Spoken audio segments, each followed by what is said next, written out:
Alô, meus amigos, minhas amigas, eu quero falar neste momento sobre passos para o milagre. E nós vamos ler a cura de um homem que tinha uma das mãos mirrada.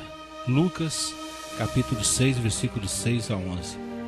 Ainda em outro sábado entrou na sinagoga e pôs-se a ensinar. Estava ali um homem que tinha a mão direita atrofiada.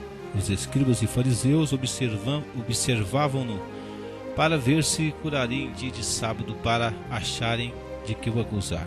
Mas ele, conhecendo-lhe os pensamentos, disse ao homem que tinha a mão atrofiada: levanta-te, fica em pé aqui no meio. E ele, levantando-se, ficou em pé. Disse-lhe então Jesus: eu vos pergunto, é lícito no sábado fazer o bem ou fazer o mal, salvar a vida ou tirá-la? E olhando para todos em redor, disse ao homem: estende a tua mão.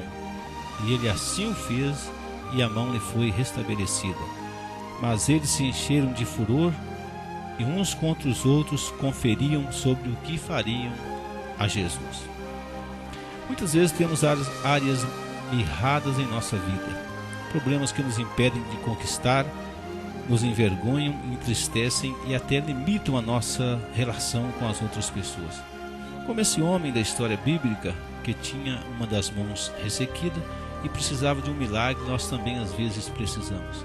Mas como conseguir que Deus haja e libere as coisas que estão amarradas em nossas vidas?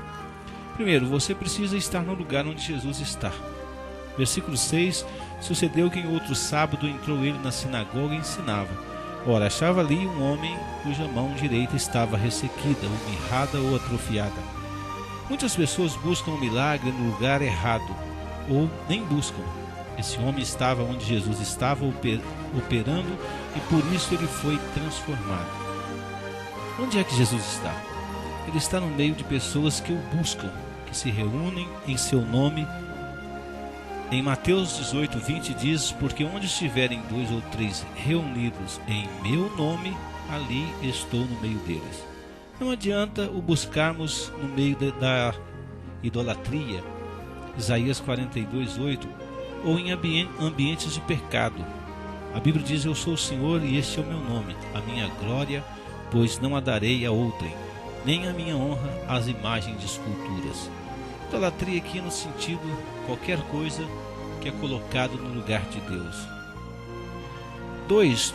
Você precisa vencer todo preconceito religioso. A Bíblia diz no versículo 7, os escribas e fariseus observavam-no, procurando ver se ele faria uma cura no sábado, a fim de acharem de que o acusar. Por incrível que pareça, a religiosidade é um dos maiores empecilhos para que a pessoa tenha uma experiência com Deus. Esse homem, para ser curado, precisou enfrentar pessoas religiosas que não queriam que ele abraçasse a fé e se tornasse um cristão em Jesus. E preconceitos, ideias religiosas distorcidas que não tinham respaldo na palavra de Deus. Será que tudo que você aprendeu sobre Jesus, sobre Deus, está na Bíblia? Ou há muitas mentiras da religião? Mateus 15, 3 diz: ele, porém, lhe respondeu: por que transgredis vós também o mandamento de Deus por causa da vossa tradição? 3. Você precisa assumir publicamente a sua fé em Jesus. Mas ele, conhecendo-lhe os pensamentos, disse ao homem da mão ressequida: levanta-te e vem para o meio. E ele, levantando-se, permaneceu de pé. Versículo 8. Às vezes queremos a bênção, mas não queremos assumir a nossa fé e obediência ao Senhor diante dos outros. Temos receios de ser rejeitado, ridicularizado ou taxado como fanáticos. No entanto, Deus só tem compromisso com quem assume compromisso com Ele.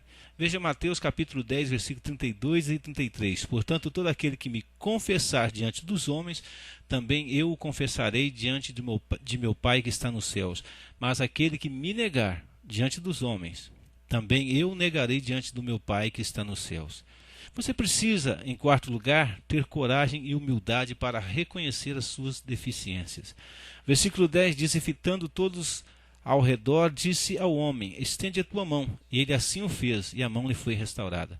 Aquele homem só foi curado quando expôs a sua vergonha, o seu problema.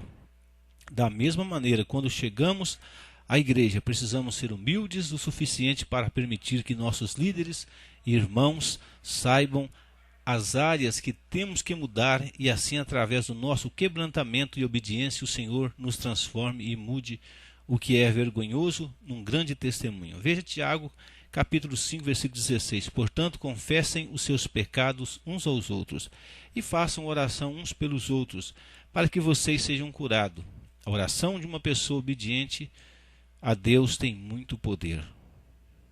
Terminando, vivemos um tempo em que os milagres têm acontecido em nossas reuniões, como prenúncio de um tempo de avivamento que está chegando. Porém, só serão alcançados aqueles que se dispuserem a assumir a sua fé em Jesus e crer o que há de mirrado e amarrado em suas vidas será transformado para a glória do Pai, do Filho e do Espírito Santo de Deus. Amém.